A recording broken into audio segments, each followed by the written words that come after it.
तो स्टूडेंट्स कैसे हो आप सब। उम्मीद है आप सब अच्छे होंगे। हेरिडिटी का पार्ट नंबर 2 है। आपको कहा था 2 पार्ट में खत्म करेंगे। पार्ट नंबर 1 में मैंने आधा चैप्टर बता दिया था। पार्ट नंबर 2 में उससे आगे चलते हैं। क्या बताऊंगा? Monohybrid cross, dihybrid cross, sex determination और इस चैप्टर के कुछ इंपॉर्टेंट क्वेश्चंस। ठीक है, अब शुरू करते हैं। तो जो अपना पहला देखो क्या है, क्लास 10th हेरिडिटी का पार्ट नंबर 2 है। इसमें बचा हुआ चैप्टर करेंगे जो बच गया। ठीक है, तो सबसे पहला टॉपिक जो है ना वो है मोनोहाइब्रिड क्रॉस। लेकिन उसको समझने से पहले मुझे ना कुछ बातें बतानी है मेंडल के बारे में। तो बच्चों जो मेंडल थे उनका पूरा नाम मैं बता चुका हूं, क्या था? ग्रेगोर जोहान मेंडल, यही नाम था। अच्छा, अब ये जो मेंडल थे ना, इन्होंने क्या किया कि जब ये एक्सपेरिमेंट कर रहे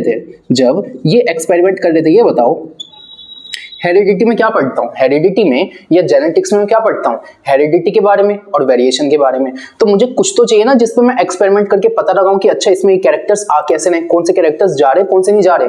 तो मैंने कहा इंसानों पे तो कर नहीं सकते।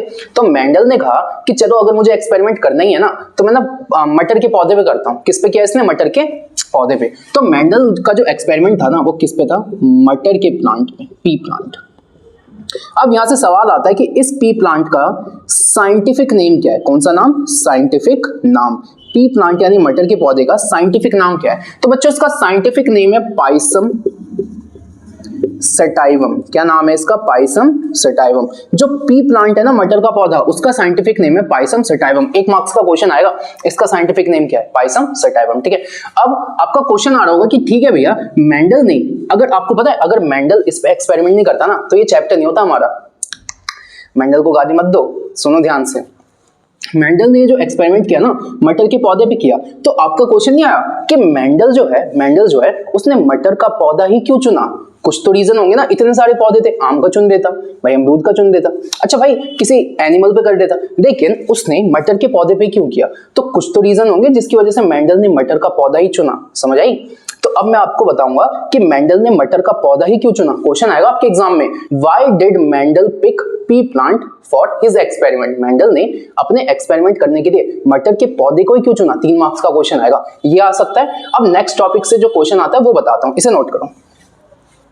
तो अब मैं आपको बताता हूं कि मेंडल ने मटर का पौधा ही क्यों चुना। देखो बच्चों, सीधा क्वेश्चन आएगा कि मेंडल ने मटर का पौधा जिसका पाइसम सेटाइवम नाम है उसको अपने एक्सपेरिमेंट के लिए क्यों चुना। तो 6 पॉइंट में इसका आंसर है, मैं एक एक करके समझाता हूं। सबसे पहला पॉइंट ये है कि जो मटर का पौधा है ना उसको आसानी से ग्रो कर सकते हो, आसानी से मेंटेन कर सकते हो। आप ना मटर के पौधे को ना अपने गार्डन में भी उगा सकते हो, ऑल्दो दिल्ली में गार्डन ही का है ना, चलो कोई नहीं। दूसरे यहाँ पे आ जाओ। दूसरा पॉइंट ये है कि जो मटर का पौधा है ना वो नेचुरली सेल्फ पॉलिनेटिंग होता है। पॉलिनेशन याद है? जब पॉलन ग्रेन का ट्रांसफर होता है एंथर से स्टिग्मा, तो मटर का पौधा क्या करता है? Self pollination. लेकिन ये क्रॉस पॉलिनेशन भी कर सकता है। तो देखो ना कितनी वेरिएशंस मिल जाएगी इसमें। अच्छा, थर्ड पॉइंट पे आओ। ये ना एक एनुअल प्लांट है। एनुअल का मतलब है जो हर साल आता है। भाई हर साल सर्दियों के टाइम में मटर नहीं मिलती है ना, तो मटर का पौधा हर साल उगता होगा तभी तो मिलती है। अब सुनो, मटर जो है ना वो एक एनुअल प्लांट है, तो हर साल मिलता है। अब इस हिसाब से मैंने कहा अगर मुझे कोई एक्सपेरिमेंट करना है और मैं आम के पौधे पे करता तो भाई उसको ग्रो होने में कितने 8-10 साल लग जाएंगे, लेकिन मटर का पौधा तो हर साल ग्रो होता है और मैच्योर हो जाता है। तो मैंने कहा छोटे से ही टाइम में क्या मैं इसकी बहुत सारी जनरेशंस की स्टडी कर लूंगा? हाँ है ना, बिल्कुल सही बात है। लेकिन आम के पौधे को पढ़ने में कितना टाइम लगेगा? लेकिन मटर के पौधे की 3 जनरेशन की स्टडी करनी है तो 1 सीजन, 2 सीजन, 3 सीजन में हो जाएगी। इसका मतलब मटर के पौधे पे स्टडी करना आसान है क्योंकि वो हर साल उगता है। सही बात है, तो यही है, एनुअल प्लांट है तो उसकी बहुत सारी जनरेशंस को आप छोटे से टाइम में ही पढ़ सकते हो। सही है। नेक्स्ट पॉइंट पे आओ। जो मटर का पौधा है ना उसकी लाइफ स्पैन बहुत छोटी होती है, तो जल्दी लाइफ स्पैन है तो जल्दी ग्रो होगा, जल्दी हमें वेरिएशंस मिलेगी। अगला पॉइंट है मटर के दाने जो हम खाते हैं, मटर के बीज ही तो होते हैं, बहुत सारे होते हैं। तो जो मटर का है ना, जो मटर है उसमें बहुत सारे बीज होते हैं, तो बहुत सारे कैरेक्टर्स भी देखा जा सकता है। अच्छा, नेक्स्ट पॉइंट ये है कि देखो सबसे इंपॉर्टेंट पॉइंट है ये पॉइंट ये है कि जो मटर का पौधा है ना बच्चों, उसमें ना बहुत सारे कैरेक्टर्स होते हैं। कोई ऐसा मटर का पौधा है जिसकी हाइट बहुत ज्यादा है, कोई ऐसा मटर का पौधा है जिसकी हाइट बहुत कम है, कोई ऐसा मटर का पौधा है जिसमें जो मटर के दाने हैं ना वो राउंड है, कोई ऐसा मटर का पौधा है जिसमें जो मटर के दाने हैं ना वो रिंकल्ड है, मुरझाए हुए हैं, कोई ऐसा मटर का पौधा है जिसमें मटर के दाने ग्रीन है, कोई ऐसा मटर का पौधा है जिसमें मटर के दाने येलो है, कोई ऐसा मटर का पौधा है जिसमें जो फ्लावर्स है वो वायलेट है, कोई ऐसा मटर का पौधा है जिसमें जो फ्लावर्स है वो व्हाइट है, कोई ऐसा मटर का पौधा है जिसमें जो मटर जिस छिलके में होता है ना, उस छिलके को पॉड कहते हैं, उस छिलके का कलर ग्रीन है। और ऐसा भी मटर का पौधा है जिसमें जो छिलका है ना वो येलो है। ऐसे भी मटर के पौधे हैं जिसके छिलके में ना मटर के दाने पूरे भरे हुए हैं, और ऐसे भी मटर के पौधे हैं जिसके छिलके में मटर के दाने पूरे भरे हुए नहीं है। तो देख रहे हो इतनी वैरायटी कहाँ मिलेगी, इतनी वैरायटी मटर में ही मिलती है। ऐसा नहीं था कि इसको मटर पनीर खाना था इसलिए मटर से कर रहा है, नहीं भाई, मटर में इतनी वैरायटीज है ना कि एक्सपेरिमेंट में रिजल्ट अच्छे आएंगे। समझ आया? इसे नोट करो, आगे चलते हैं।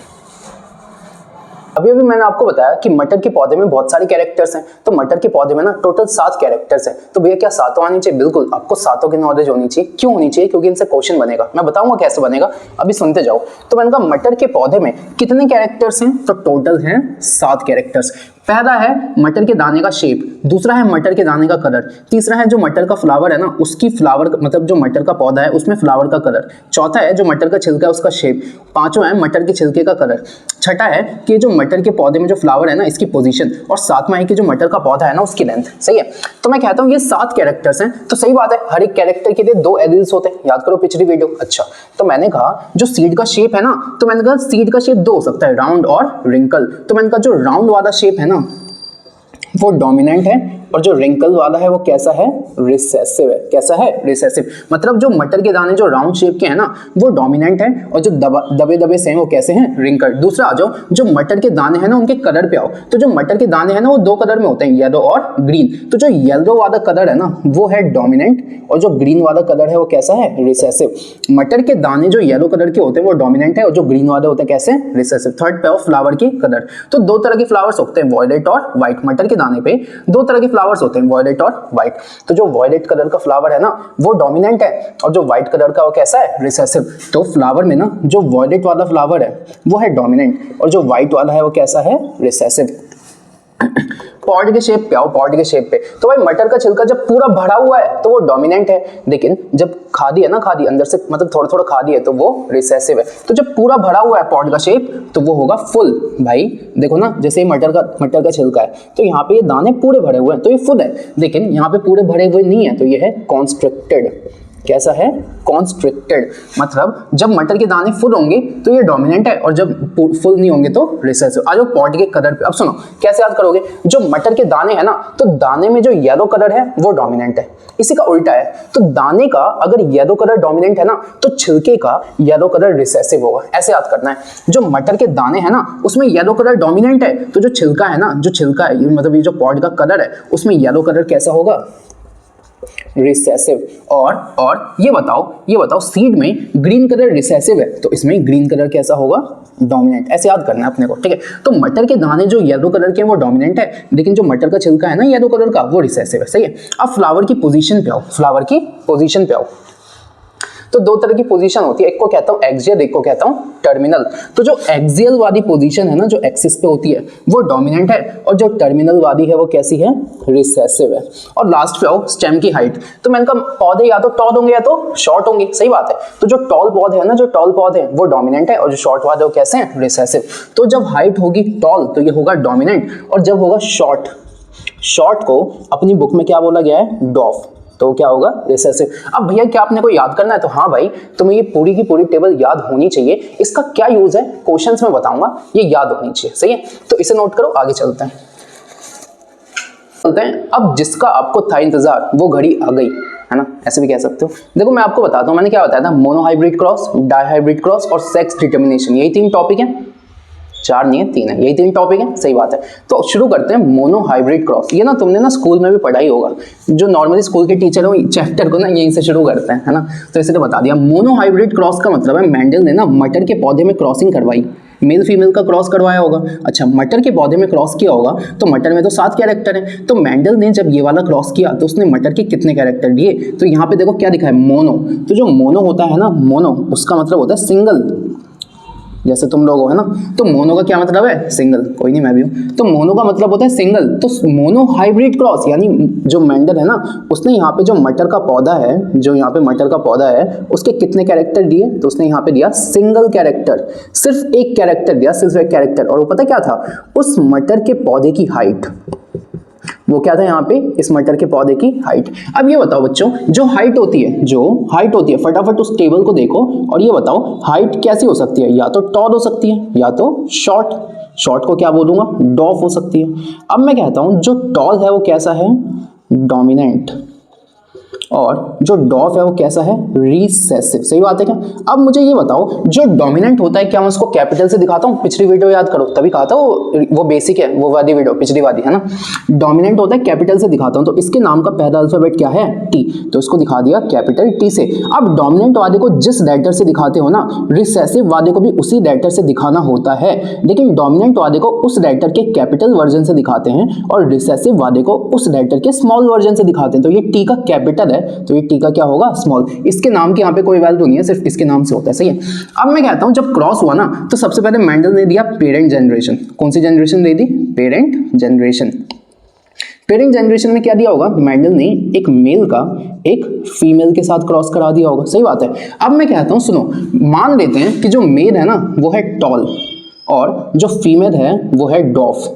डॉफ को क्या बोला मैंने, शॉर्ट। फीमेल कैसी है, शॉर्ट। अब सुनो मैंने क्या बताया था, हर एक कैरेक्टर के लिए कितने एरेल्स होते हैं, 2। सही बात है। तो यहाँ पे ये टॉल है तो मैं कहता हूँ टॉल मतलब कैपिटल टी, तो यहाँ पे कितने कैपिटल टी, 2। ये डॉफ है, डॉफ मतलब स्मॉल टी, तो यहाँ पे कितने स्मॉल टी, 2। सही बात है। ये इसके जीन है, ये इसके जीन है। अच्छा, अब मैं कहता हूँ जब इन दोनों में क्रॉस होगा तो ये बताओ जब मेल और फीमेल में क्रॉस होता है, यहाँ समझो, यहाँ जब मेल और फीमेल में क्रॉस होता है तो मेल का गैमेट बनता है स्पर्म और फीमेल का गैमेट बनता है ओवम। यानी क्रॉस होने के लिए कौन सी फॉर्मेशन होनी चाहिए, गैमेट फॉर्मेशन। फिर उसके बाद इन दोनों के मिलने से बनता है जाइगोट, यानी जहां पे दोनों मिल जाते हैं वहां पे क्या हो जाता है, फर्टिलाइजेशन, और इसी जाइगोट से बच्चा बनता है। तो यानी यहाँ पे अगली जनरेशन आ गई, यहाँ पे क्या आ गई, अगली जनरेशन। पेरेंट जनरेशन से अगली जनरेशन आने के लिए 2 चीजें होगी, गैमेट फॉर्मेशन होगा, फर्टिलाइजेशन होगा। तो पेरेंट जनरेशन से अगली जनरेशन पे जाने के लिए इनका भी गैमेट फॉर्मेशन और फर्टिलाइजेशन होगा। सही है। तो सुनो, अब सुनो, मैं कहता हूं गैमेट फॉर्मेशन में ना ज्यादा दिमाग मत लगाना है ना, थोड़ा सा दिमाग बचा लेना एग्जाम के लिए। गैमेट फॉर्मेशन के लिए तुम्हें बस कुछ नहीं करना, यहाँ पे 2 है ना, देखो सेम है क्या, तो इन 2 में से कोई एक दे दो, तो एक कैपिटल टी उठा दिया है ना, इन 2 में से कोई एक दे दो, यहाँ क्या उठा दिया, स्मॉल टी। तो फादर का गैमेट ये है, मदर का ये है, ऐसे इमेजिन करो। ठीक है। अब मैं कहता हूँ स्पर्म और ओवम का फ्यूजन होता है क्या, फ्यूजन, तो मैंने कहा इन दोनों का भी फ्यूजन हो जाएगा। तो यहाँ पे क्या हो रही होगी, यहाँ पे क्या हो रही होगी, फर्टिलाइजेशन। यहाँ पे क्या हो रही होगी, फर्टिलाइजेशन। फादर से आ गया कैपिटल टी, मदर से आ गया स्मॉल टी। अब मैं कहता हूं ये बताओ पेरेंट से अब कौन सी जनरेशन बनी, तो ये पेरेंट जनरेशन थी और ये अगली जनरेशन है। ये कौन सी जनरेशन है, अगली जनरेशन। तो सुनो, मैं कहता हूं, जैसे मैं कहता हूं पेरेंट्स हैं तो हम लोग उनके क्या हैं, ऑफस्प्रिंग। तो यहां पे जो ऑफस्प्रिंग है ना उसको बोलोगे F1 जनरेशन। क्या बोलोगे, F1 जनरेशन। पेरेंट्स के बाद जो जनरेशन आएगी उसको क्या बोलोगे, F1 जनरेशन। तो ये कौन सी जनरेशन है, ये है F1 जनरेशन। और कोई आपसे पूछे F का मतलब क्या है, तो F का मतलब होता है फिलियल। क्या मतलब होता है, फिलियल। तो इसको बोलते हैं फिलियल 1 जनरेशन। क्या बोला जाता है इसको, फिलियल 1 जनरेशन। अच्छा, तो मैंने कहा पेरेंट जनरेशन से जब F1 जनरेशन पे जाना था ना, तो देखो टॉल शॉर्ट, 2 में से एक उठाओ, 2 में से एक उठाओ। ये फादर का गैमेट, ये मदर का गैमेट, दोनों की यहाँ पे हो गई फर्टिलाइजेशन। और ये जो F1 जनरेशन, जो नेक्स्ट जनरेशन है ना, ये नेक्स्ट जनरेशन के ऑफस्प्रिंग है। ये नेक्स्ट जनरेशन के क्या है, आपके ऑफस्प्रिंग्स। ये नेक्स्ट जनरेशन के आपके क्या हैं, ऑफस्प्रिंग्स। अब सुनते जाओ जो समझा रहा हूं। सुनो, मैंने कहा कि अब जो फादर थे वो टॉल थे, मदर कैसी थी, शॉर्ट। बच्चे कैसे होंगे, तो याद करो बच्चों, जहां पे कैपिटल और रिसेसिव दोनों आता है तो कैपिटल वाला एलील अपने आप को शो करता है, रिसेसिव वाला तो शो नहीं कर पाता। याद करो पिछली वीडियो, देख रहे हो पिछली वीडियो कितने काम किया। जो कैपिटल वाला है ना वही अपने आप को शो करता है। तो तुम्हें कहना था कि अगर मैं इसका फिनोटाइप देखूं, अगर मैं इसका क्या देखूं, फिनोटाइप, फिनोटाइप, इसका मतलब बाहर से कैसा दिख रहा है, तो ये मटर का पौधा आपको टॉल दिखेगा। पता है क्यों, क्योंकि इसमें ये क्या आ गया, कैपिटल टी। कैपिटल टी अपने आप को शो करेगा। तो यहां पे मैं ये कह सकता हूं F1 जनरेशन में जितने भी बच्चे होंगे वो सब कैसे होंगे, टॉल। तो 100% plants in F1 generation are tall. क्या मैं ऐसे कह सकता हूं क्या? ऐसे कह सकता हूं क्या? इतनी बातें क्लियर है, इतनी बातें क्लियर है। दोबारा सुनो, पापा थे टॉल, मम्मी थी शॉर्ट, दोनों में से एक एक गैमेट दिया, तो जो F1 जनरेशन हुआ ना उसमें सारे बच्चे टॉल बन गए। तो आपका क्वेश्चन नहीं आया कि भैया एक बात बताओ, फादर भी टॉल था, बच्चे भी टॉल थे, लेकिन मम्मी तो छोटी थी। अगर मम्मी की हाइट कम है तो किसी बच्चे की हाइट कम क्यों नहीं हुई? तो यहीं पे ना, यहीं पे हम क्या बोलते हैं कि जो एक एडिड है ना उसने दूसरे को दबा दिया, यानी क्या इसने इसको डोमिनेट कर दिया। तो जो मोनोहाइब्रिड क्रॉस है ना उसी से आता है लॉ ऑफ डोमिनेंस। आगे बताऊंगा, पहले इतना लिखो, ठीक है? यहां तक हो गया। अब मेरे को ये जगह चाहिए, इसी के आगे बता रहा हूं आपको। सुनो, अभी ये खत्म नहीं हुआ, अभी इसके आगे बताऊंगा, इसकी भी एक और जनरेशन बनाएंगे। पहले मेरे को थोड़ी जगह चाहिए, आप इसे नोट करो फटाफट, ठीक है?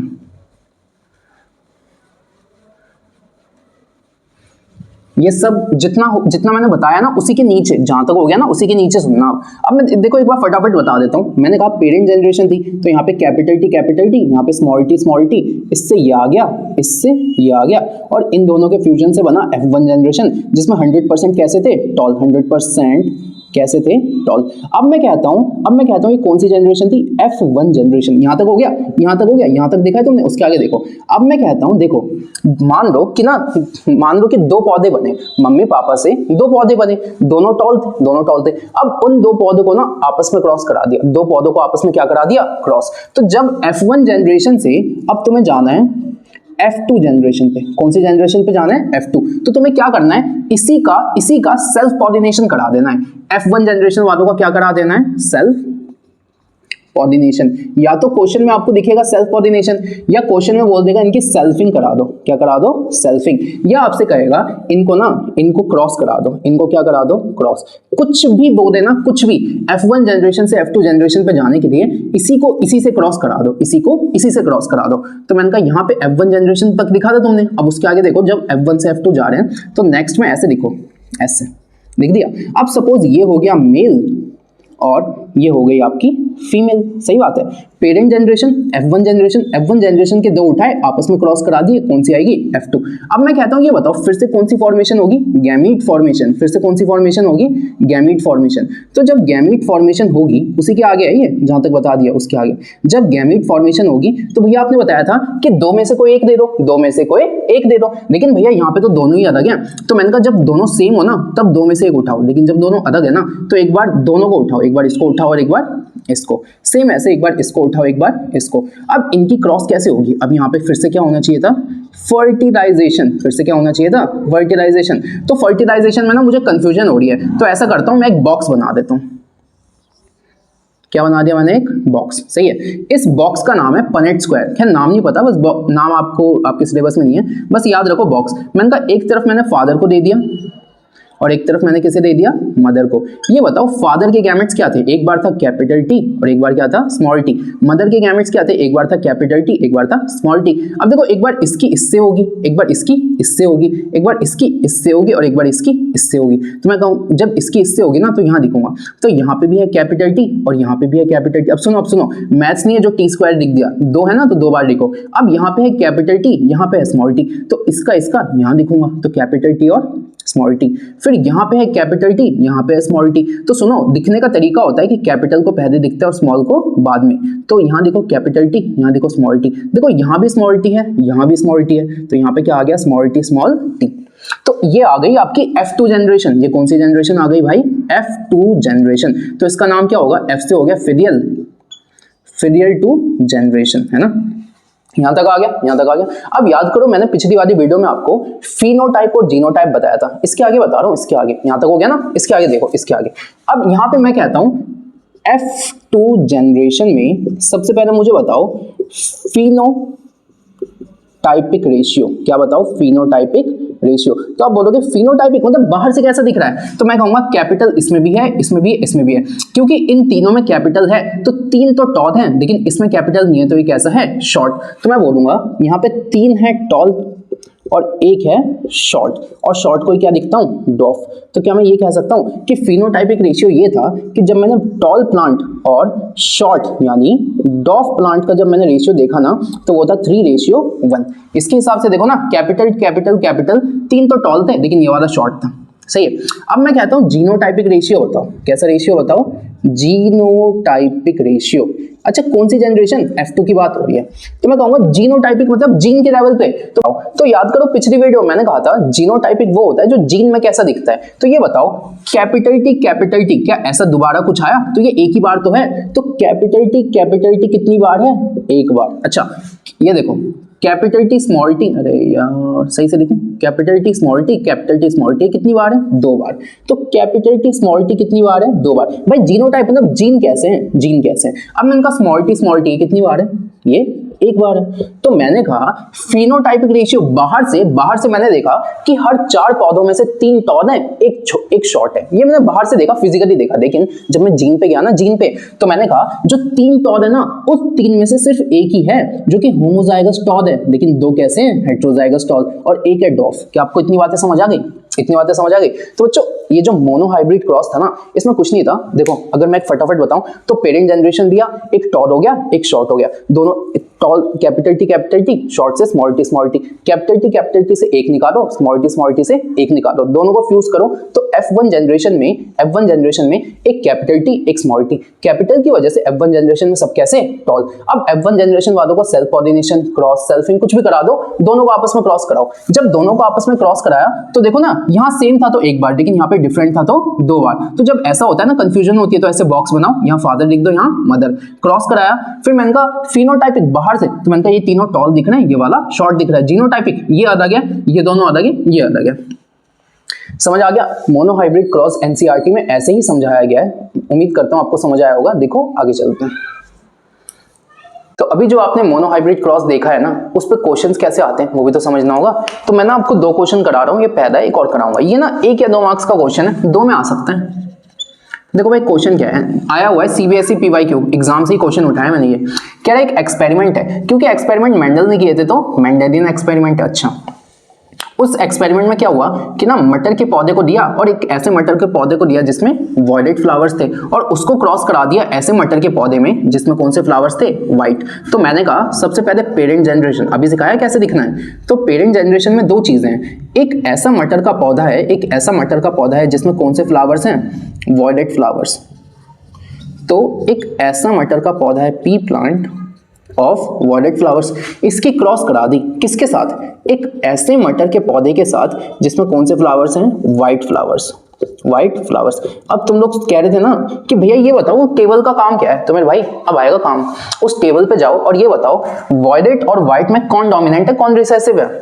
तो भैया देखो आप टेबल पे जाना, ये लिखा हुआ है कि जो वायलेट है ना, जो वायलेट है, यहां लिख देता हूं साइड में, कि जो वायलेट होता है ना वो तुम्हारा डोमिनेंट होता है, और जो व्हाइट होता है कैसा होता है, रिसेसिव। अब सुनो डोमिनेंट को कैसे दिखाते हो, तो मैंने कहा डोमिनेंट को कैसे दिखाते हैं, कौन सा डोमिनेंट है, वायलेट। पहला अल्फाबेट क्या है, वी, तो कैपिटल वी से दिखाऊंगा, क्योंकि वायलेट को कैपिटल वी से दिखाया तो व्हाइट को स्मॉल वी से, बताया था मैंने। तो मैंने कहा वायलेट है ना तो 2 बार लिखूंगा कैपिटल वी, और व्हाइट है ना तो 2 बार लिखूंगा स्मॉल वी, है ना। अब उसने कहा कि ये बताओ इसको क्रॉस करा दिया तो F1 जनरेशन में क्या होगा, तो ये बताओ जब इससे F1 जनरेशन पे जाना है तो सबसे पहले क्या होता है, तो सबसे पहले होता है भैया गैमीट फॉर्मेशन।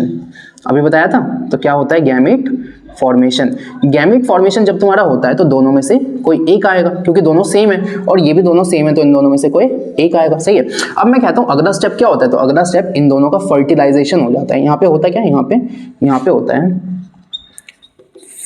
फर्टिलाइजेशन। तो ये हो गया कैपिटल वी और ये हो गया स्मॉल वी। सही है, कैपिटल वी और स्मॉल वी। अब सुनो कैपिटल वी और स्मॉल वी हो तो गया। अभी बताओ कैपिटल वी क्या रिप्रेजेंट करता है, तो कैपिटल वी रिप्रेजेंट करता है वायलेट को। तो ये कौन सी जनरेशन आई अपनी, ये आई F1 जनरेशन। सही बात है। तो F1 जनरेशन में कैपिटल आ गया, क्या कैपिटल आ गया। तो मेरे को देखने में फ्लावर्स कैसे लगेंगे, कैपिटल वी की वजह से क्या ये फ्लावर्स वायलेट नहीं हो जाएंगे, तो मैं ये नहीं बोलूंगा all P plants in F1 progeny का मतलब कुछ नहीं, F1 generation has violet flowers. कैसे फ्लावर्स देखने को मिलेंगे, वॉयलेट। तो बच्चों क्वेश्चन ये था कि एक मटर का पौधा है जिसमें वॉयलेट फ्लावर है, एक मटर का पौधा है जिसमें व्हाइट है, इन दोनों को क्रॉस कराऊंगा तो जो इनके बच्चे यानी जो F1 जनरेशन होगी उसमें ना जो फूड है वो किस रंग के मिलेंगे, तो वॉयलेट और व्हाइट का क्रॉस कराओगे ना, तो क्योंकि वॉयलेट डोमिनेंट है तो F1 जनरेशन में जितने भी मटर के पौधे हैं ना उसमें वॉयलेट फ्लावर्स देखने को मिलेंगे, ऐसे करेंगे, समझ आया? नोट करो। मैं कराता हूं आपके एग्जाम में एक 5 मार्क्स में कैसा क्वेश्चन आता है, देख लो भाई, देख लो। 5 में भी आ सकता है, 3 में भी आ सकता है, ठीक है? एग्जामिनर के ऊपर है कितने में दे दे, कम से कम 3 में तो आएगा ही क्वेश्चन है।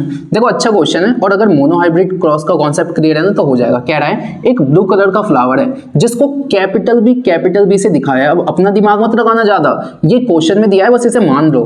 तो ब्लू कलर के फ्लावर को किससे दिखाया है? कैपिटल बी से। तो यहां लिखूं, जो ब्लू फ्लावर है उसको कैसे दिखाया है? कैपिटल बी से। इसकी क्रॉस करा दी एक व्हाइट फ्लावर से। किसके साथ क्रॉस करा दी?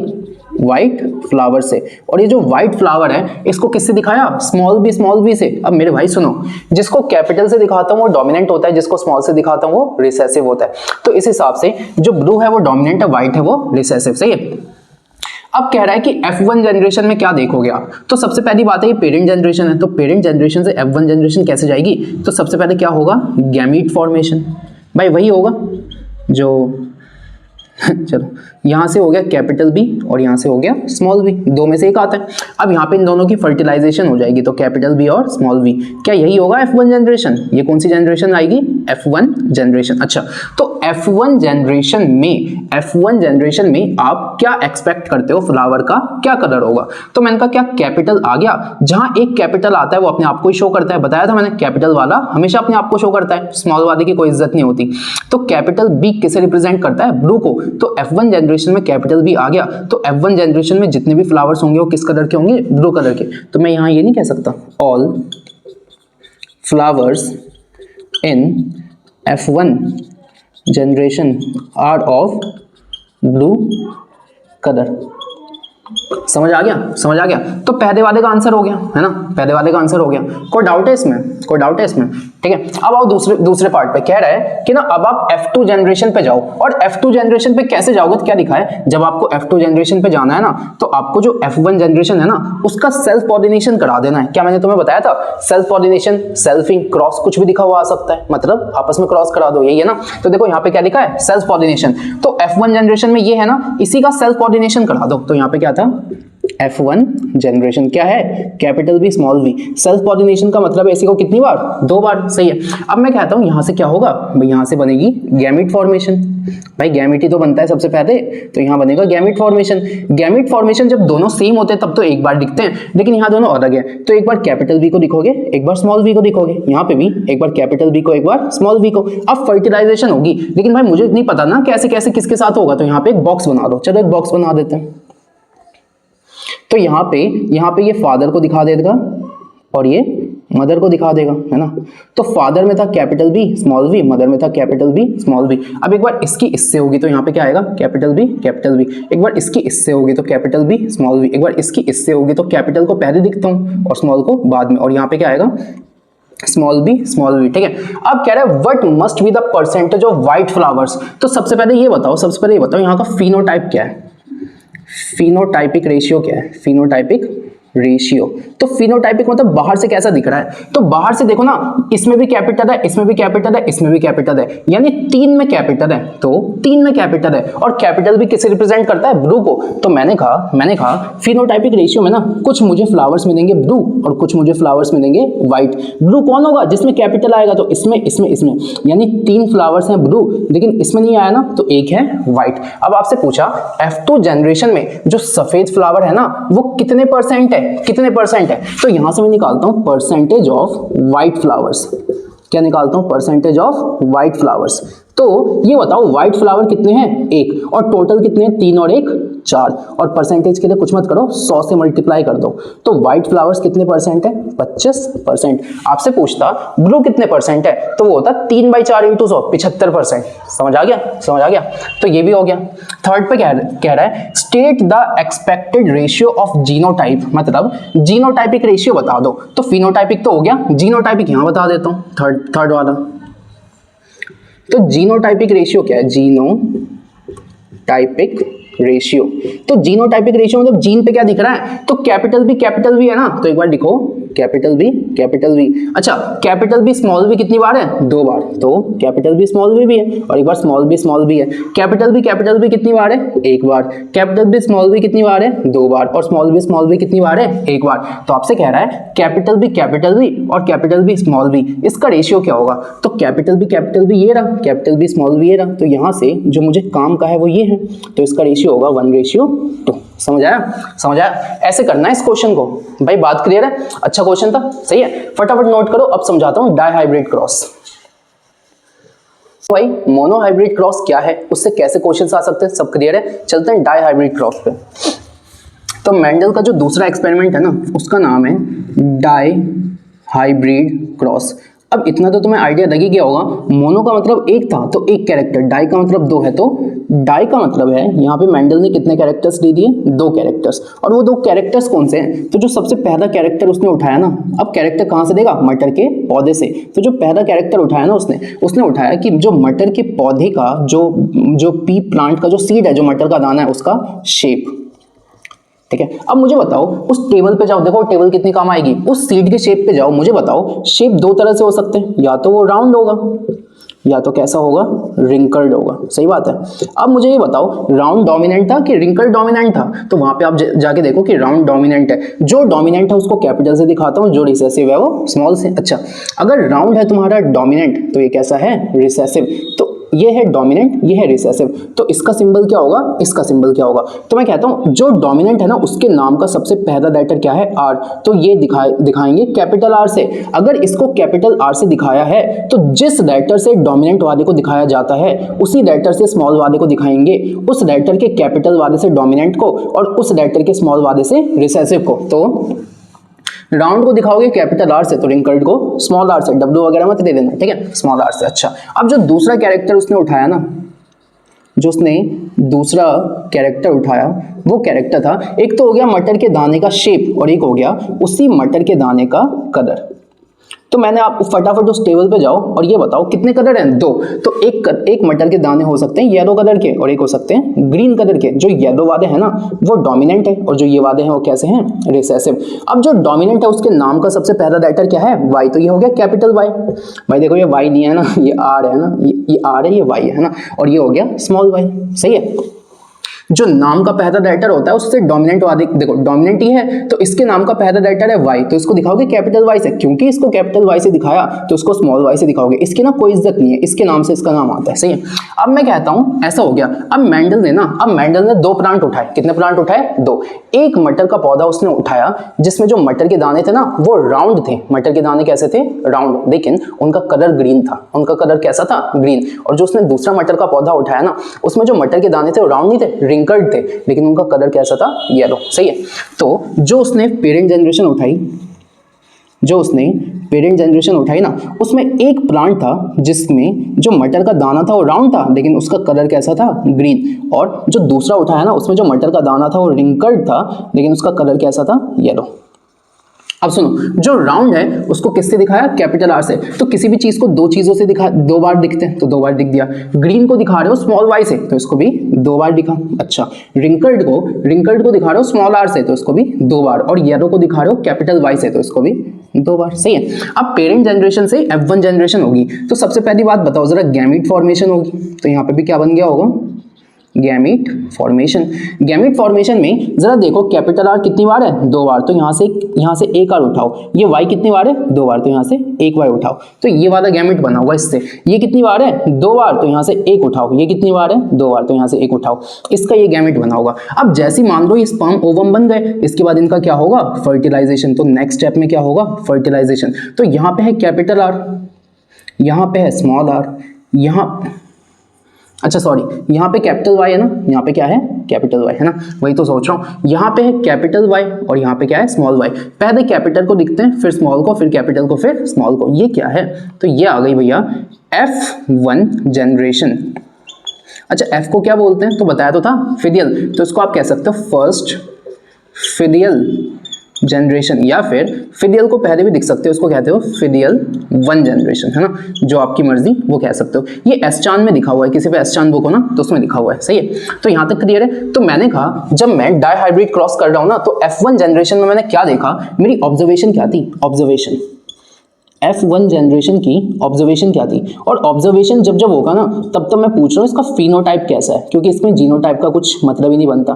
फिनोटाइप क्या है, तो मैंने कहा क्या यहाँ पे देखो ये बताओ जो भी कैरेक्टर है क्या वो कैपिटल की वजह से आता है, तो मैंने कहा क्या यहाँ पे कैपिटल आर है, क्या यहाँ पे कैपिटल आर है, तो इस कैपिटल आर की वजह से, इस कैपिटल आर की वजह से इसका नाम क्या हो गया, राउंड। मतलब F1 जनरेशन में जितने भी मटर के पौधे आए उसमें जो मटर के दाने थे वो राउंड थे, और कैपिटल वाई की वजह से उनका कलर कैसा हो गया, येलो। तो ये नहीं कह सकता इन F1 generation all P plant, F1 generation में जितने भी पी प्लांट है ना उनके जो सीड है वो कैसे हैं, वो सीड थे राउंड और येलो। तो क्या F1 जनरेशन से इतनी बातें क्लियर है। दोबारा सुन लो, दोबारा डाइहाइब्रिड क्रॉस में दो कैरेक्टर्स उठाओ, एक है राउंड ग्रीन एक है रिंकल्ड येलो, ऐसे किया। जो F1 जनरेशन है ना उसमें जितने भी है ना, जितने भी पौधे हैं उसमें जो मटर के दाने हैं वो तो इस कैपिटल आर की वजह से राउंड है और इस कैपिटल वाई की वजह से येलो है, सही है। तो ये तो हो गया F1 जनरेशन। अब तुम्हें पता है F2 भी बनाना होता है, तो पहले इतना बनाओ, यहां तक देखो, इसी के नीचे ना इसी के बाद मैं F2 भी यहां से समझाऊंगा, जगह की थोड़ी कमी है, देखो। तो देखो यहां तक क्लियर है अपना, ये सब दिखना अच्छे से।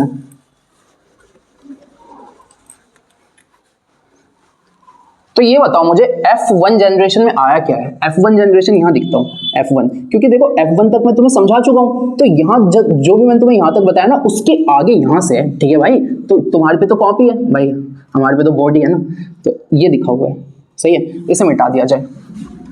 चलो भाई शुरू करते हैं। अब मैंने कहता हूं जब मुझे F1 जनरेशन से F2 जनरेशन में जाना होता है तो क्या मैं सेल्फ पॉलिनेशन क्रॉस और सेल्फिंग करता हूं, तो सेल्फ कुछ भी दिखाओ उसी का उसी से क्रॉस कर दो, ज्यादा दिमाग मत लगाओ। तो F1 जनरेशन में ही ना 2 बार ऐसे क्रॉस कर दो, सेम इसी को यहां दिखो और ऐसे क्रॉस कर दो। अब ये बताओ, अब जब इससे आगे जाना है तो इसमें भी सबसे पहले क्या होना चाहिए था, गैमीट फॉर्मेशन। इसमें भी क्या होना चाहिए था, गैमीट फॉर्मेशन। भाई गैमीट फॉर्मेशन होगा कैसे, तो यार यहाँ पे ना तुम्हें कंफ्यूजन, देखो भैया जब दोनों सेम होते हैं तब तो एक बार दे दिया, जब दोनों सेम होते हैं तब तो एक बार दे दिया, लेकिन भैया ये भी अलग है, ये भी अलग है, ये भी अलग है, ये भी सब अलग है आपस में, तो कैसे बनेंगे गैमेट्स। तो देखो सबसे पहले ये बताओ क्या यहाँ पे कैपिटल आर लिखा है, तो कैपिटल आर को ना 2 बार लिख दो। उसके बाद क्या लिखा हुआ है, स्मॉल आर, तो स्मॉल आर को भी कितनी बार लिख दो, 2 बार, सही है। अब जो बोल रहा हूँ सुनते जाना, ये तरीका है करने का, कैपिटल आर को 2 बार दिया, स्मॉल आर को 2 बार, ये ट्रिक है छोटी सी, है ना। फिर ये बताओ यहाँ पे एक बार कैपिटल वाई दिखा है, एक बार क्या दिखा है, स्मॉल वाई, तो एक बार यहाँ देखो कैपिटल वाई, एक बार यहाँ देखो स्मॉल वाई, फिर एक बार यहाँ देखो कैपिटल वाई, एक बार यहाँ देखो स्मॉल वाई। दोबारा देखो, दोबारा कैसे किया, दोबारा देखो। मैंने कहा जो पहले दिखा है ना इसको लिखो 2 बार, जो उसके बाद लिखा है उसको लिखो 2 बार।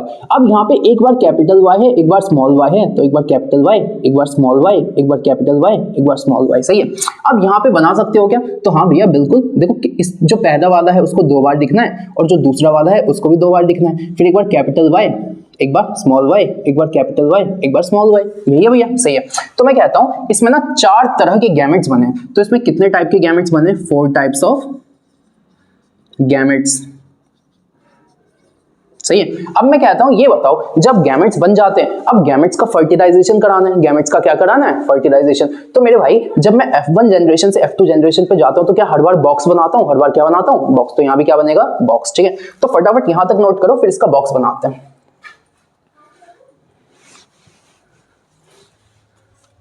ठीक है। अब जरा ध्यान से देखो इसका बॉक्स बनेगा कैसे। तो यहां तक हो गया ना, मैं साइड में लिख देता हूं कौन कौन से गैमेट्स हैं, capital R, capital Y, capital R, small Y, और स्मॉल आर, कैपिटल वाई, और स्मॉल आर, स्मॉल वाई, ठीक है। तो मेरे को भाई जगह चाहिए थी तो इसे मिटा दिया जाए, देखो लिखते जाना यार, है ना। अब ये स्मार्ट बोर्ड तो है नहीं जो मैं तुरंत पेज आगे बढ़ा दूं, ऐसे करना पड़ेगा। यहाँ हो गया। अब मैं कहता हूँ बॉक्स जब बनाते हैं तो एक तरफ फादर का दिखते हैं, एक तरफ मदर का, तो फादर में भी यही 4 गैमेट्स हैं और मदर में भी यही 4, बताया ना अभी, फादर मदर के सेम गैमेट्स हैं। तो सबसे पहले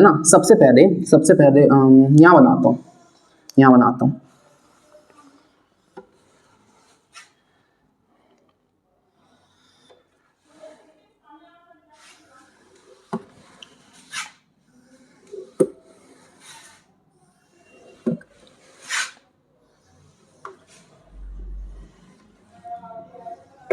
अरे भैया ये क्या बना दिया, सुनो यहाँ पे मैं दिखाता हूँ फादर को, यहाँ पे क्या दिखाता हूँ फादर को, और यहाँ पे किसे दिखाता हूँ मदर को, ठीक है। तो फादर में सबसे पहला गैमेट क्या है, कैपिटल आर कैपिटल वाई, दूसरा क्या है कैपिटल आर स्मॉल वाई, तीसरा क्या है स्मॉल आर कैपिटल वाई, चौथा क्या है small R small Y. Mother में भी पहला क्या है कैपिटल आर कैपिटल वाई, दूसरा क्या है कैपिटल आर स्मॉल वाई, तीसरा क्या है स्मॉल आर कैपिटल वाई, चौथा क्या है स्मॉल आर स्मॉल वाई। सही है। अब मैं कहता हूँ यही तो है, तो यानी ना अब फटाफट बॉक्स बनाने शुरू करोगे। तो कैपिटल आर कैपिटल, देखो इसका यहाँ दिखोगे, इसका यहाँ दिखोगे, तो कैपिटल आर तो 2 बार आ गया कैपिटल आर, कैपिटल वाई तो 2 बार क्या आ गया कैपिटल वाई। सुनते जाना अभी ना, अभी ये दिखो मत, अभी सुनो मेरी बात। कैपिटल आर तो 2 बार क्या आ गया कैपिटल आर। यहाँ पे कैपिटल वाई है लेकिन यहाँ पे क्या है, यहाँ पे स्मॉल वाई है। कैपिटल आर स्मॉल आर तो capital R small Y R, capital Y और यहाँ पे भी क्या है कैपिटल वाई। कैपिटल आर और स्मॉल आर, यहाँ पे कैपिटल वाई है लेकिन यहाँ पे क्या है, यहाँ पे क्या है भाई स्मॉल वाई। अच्छा अब इस पे आओ, अब इसकी यहाँ दिखूंगा, इसकी यहाँ, बस समझ गए ना। तो कैपिटल आर तो 2 बार तो कैपिटल आर है, फिर यहाँ पे कैपिटल वाई है लेकिन यहाँ पे स्मॉल वाई है तो ऐसे लिख दिया। फिर मैंने कहा यहाँ पे कैपिटल है, यहाँ पे कैपिटल है तो 2 बार कैपिटल है, यहाँ पे स्मॉल वाई है, यहाँ पे भी स्मॉल वाई है तो ऐसे लिख दिया। फिर मैंने कहा कैपिटल आर, यहाँ पे क्या है स्मॉल आर तो कैपिटल आर स्मॉल आर, वहां पे कैपिटल वाई है, यहाँ पे स्मॉल वाई है तो ऐसे लिख दिया। फिर मैंने कहा कैपिटल आर और स्मॉल आर तो कैपिटल आर स्मॉल आर, यहाँ पे स्मॉल वाई है, यहाँ पे भी क्या है स्मॉल वाई। अच्छा यहाँ आ जाओ, capital R small R, capital R small R, capital Y, फिर कैपिटल आर स्मॉल आर, फिर यहाँ पे कैपिटल है, यहाँ पे स्मॉल। अच्छा फिर यहाँ देखो स्मॉल आर और स्मॉल आर तो स्मॉल आर और स्मॉल आर, यहाँ पे कैपिटल वाई है और यहाँ पे भी कैपिटल वाई है तो यहाँ पे कैपिटल वाई है और दोनों जगह कैपिटल आर है तो कैपिटल आर और मतलब क्या कह रहा हूँ सॉरी स्मॉल आर और स्मॉल आर है ना, देख रहे हो इतनी इंग्लिश चलो छोड़ो। स्मॉल आर, फिर यहाँ पे कैपिटल वाई है और यहाँ पे क्या है, यहाँ पे क्या है स्मॉल वाई। फिर मैंने कहा कैपिटल आर और स्मॉल आर तो कैपिटल आर और स्मॉल आर, फिर यहाँ पे कैपिटल वाई है लेकिन यहाँ पे कैसा है स्मॉल वाई। फिर मैंने कहा capital R small R, capital R small R, फिर यहाँ पे भी स्मॉल वाई है, यहाँ पे भी स्मॉल वाई है। फिर देखो स्मॉल आर यहाँ पे भी है, स्मॉल आर यहाँ पे भी है तो यहाँ देखो। फिर इसके पास तो स्मॉल वाई है लेकिन इसके पास कैसा है कैपिटल वाई तो ऐसे लिखो, कैपिटल पहले स्मॉल बाद में। फिर स्मॉल आर यहाँ भी है, स्मॉल आर यहाँ भी है ना, स्मॉल वाई यहाँ भी है, स्मॉल वाई यहाँ भी है। क्या आपको ये टेबल समझ आया? फटाफट देखो इस टेबल को, ठीक है भाई, देखना पड़ता है ना कि रिकॉर्डिंग ही बंद हो गई बोलते बोलते, है ना। अब ये जो टेबल समझ आया ना, अब फटाफट इसका नाम लिखेंगे। ये बताओ बच्चों, जहां पे कैपिटल आर दिख जाए वहां पे राउंड होगा और जहां पे कैपिटल वाई दिख जाए वहां पे रिंकल्ड। तो कैपिटल आर की वजह से इसका नाम क्या हो गया राउंड, और कैपिटल वाई की वजह से इसका नाम क्या हो गया येलो। सही बात है। ये बताओ कैपिटल आर की वजह से नाम क्या हो गया राउंड। अब यहां देखा तो एक बार कैपिटल वाई है, एक बार स्मॉल वाई है, तो भाई जहां कैपिटल है वहां स्मॉल की कोई इज्जत नहीं है, तो कैपिटल वाई की वजह से इसका नाम क्या हो गया येलो। अब भैया कैसे दिख रहे हो, तो अभी तुम्हें पीछे तो बताया था कैपिटल आर का मतलब राउंड है, कैपिटल वाई का मतलब येलो है, बताया तो था ये सब। फिर देखो कैपिटल आर की वजह से इसका भी नाम राउंड और कैपिटल वाई की वजह से इसका भी नाम येलो। कैपिटल आर देखो कुछ नहीं करना, सिर्फ ढूंढो कैपिटल क्या है, तो कैपिटल आर की वजह से राउंड और कैपिटल वाई की वजह से येलो, बाकी स्मॉल को देखना ही नहीं है। कैपिटल आर की वजह से नाम क्या है राउंड और कैपिटल वाई की वजह से येलो। कैपिटल आर की वजह से नाम क्या है राउंड, कैपिटल आर की वजह से नाम क्या है राउंड। लेकिन क्या यहाँ पे कैपिटल वाई है, क्या यहाँ पे कैपिटल वाई है, तो भैया यहाँ पे कैपिटल वाई नहीं है, तो यहाँ पे क्या है स्मॉल वाई। जहां पे कैपिटल नहीं होता, जहां पे डोमिनेंट नहीं होता, वहां पे रिसेसिव वाला अपने आप को शो करता है। हाँ भैया, तो मैंने कहा स्मॉल वाई किसे दिखाता है, कैपिटल वाई दिखाता था, कैपिटल वाई दिखाता था येलो को, स्मॉल वाई किसे दिखाता है ग्रीन को, तो क्या यहाँ पे ग्रीन होना चाहिए था। फिर कैपिटल आर कैपिटल वाई, तो कैपिटल आर से आ गया राउंड और कैपिटल वाई से आ गया yellow. Capital R small R, तो कैपिटल आर से आ गया राउंड, लेकिन क्या यहाँ पे कैपिटल वाई है नहीं, तो स्मॉल वाई है और स्मॉल वाई किसे दिखाते थे ग्रीन को, तो ये क्या हो गया राउंड ग्रीन। अच्छा इसका नाम देखो कैपिटल आर कैपिटल वाई, तो कुछ सोचना ही नहीं था, कैपिटल आर से आ गया राउंड और कैपिटल वाई से क्या आ गया yellow. Capital R capital Y, तो आर से आ गया राउंड और कैपिटल वाई से क्या आ गया येलो। फिर मैंने कहा स्मॉल आर, क्या यहाँ पे कैपिटल आर है? नहीं। तो कैपिटल आर राउंड को दिखाता था, लेकिन क्योंकि यहाँ पे कैपिटल आर है ही नहीं तो मैं स्मॉल आर की इज्जत करूंगा। जब तक कैपिटल आर है ना, स्मॉल आर की कोई औकात नहीं है, लेकिन जब कैपिटल आर नहीं है तो भाई इसी की चलती है। तो स्मॉल आर क्या था? कैपिटल आर था राउंड, स्मॉल आर क्या था? रिंकल्ड। और क्योंकि यहाँ पे कैपिटल वाई है तो ये कैसा हो गया? येलो। अच्छा यहाँ आओ, क्या यहाँ पे भी कैपिटल आर नहीं है? स्मॉल आर है, और स्मॉल आर का क्या मतलब था? रिंकल्ड। और कैपिटल वाई, देखो यहाँ पे कैपिटल आ गया ना, जहां कैपिटल आ गया उसी की इज्जत है, और जहां कैपिटल नहीं आया फिर स्मॉल की इज्जत है। तो यहाँ पे कैपिटल नहीं था तो स्मॉल की इज्जत थी, इसका नाम रिंकल्ड। लेकिन क्योंकि यहाँ पे कैपिटल आ गया ना, और कैपिटल वाई किसे दिखाता था? येलो को। अच्छा यहाँ आ जाओ, इसको देखो, कैपिटल आर कैपिटल वाई, तो कैपिटल आर की वजह से नाम हो गया राउंड, और कैपिटल वाई की वजह से नाम क्या हो गया? येलो। अच्छा कैपिटल आर की वजह से नाम हो गया राउंड, और यहाँ पे कैपिटल वाई नहीं है तो कौन सा वाई है? Small Y.